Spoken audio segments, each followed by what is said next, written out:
কখনো যদি আপনার মনে অহংকার জাগে, কখনো যদি আপনি ইবাদাতে আনন্দ না পান, তাহলে ঘুরে আসবেন আপনার খুব নিকটে থাকা কোনো এক কবরস্থান থেকে। সেখানে গেলে আপনি দেখতে পাবেন শত শত মানুষ শুয়ে আছে। এদের কোনো পরিচয় নেই, এদের কোনো নাম নেই, এদের সবার একটাই পরিচয়, এরা কবরস্থানের অধিবাসী। এদের সবার একটাই নাম, এরা মোদ্দার। তারপর দুই এক কদম হাঁটুন, হাঁটার পরে দুই একটা কবরের পাশে নেম প্লেট দেখতে পাবেন। সেই নেম প্লেটটা পড়ুন, তখন দেখতে পাবেন এদের কাউকে কাউকে আপনি চেনেন।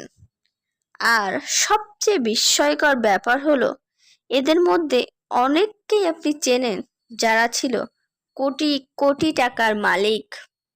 এখন আসা যাক, আপনার অহংকারটা কিসে? আপনার অর্থ?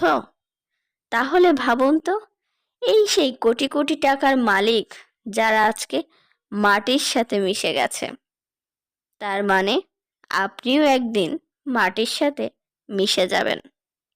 তারপর আরো দুই এক কদম হাঁটুন, হয়তো এমন কোনো ব্যক্তির নেম প্লেট আপনি দেখতে পাবেন, সে ছিল অতি সুদর্শন, আপনার থেকেও সুদর্শন। আজকে কোথায় তার সেই সুদর্শন চেহারা? মাটির সাথে মিশে গেছে। তাহলে আপনার অহংকার যদি আপনার চেহারা হয়ে থাকে, তাহলে আপনিও একদিন এই মাটির সাথেই মিশে যাবেন। তারপর আসা যাক আপনার নাম, যশ, খ্যাতি, প্রভাব, প্রতিপত্তি।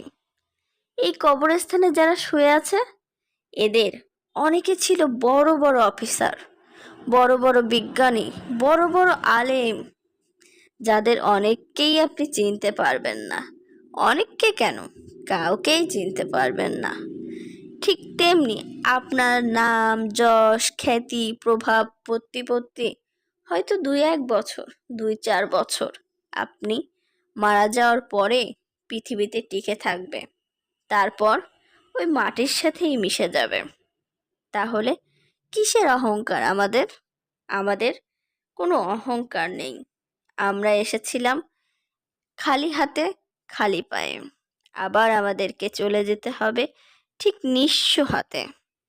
কিন্তু সাথে যাবে পার্থিব জীবনের পাপ আর পুণ্য। সেই পাপ আর পুণ্যের হিসাবটা নিয়েই আমাদেরকে মহান রবের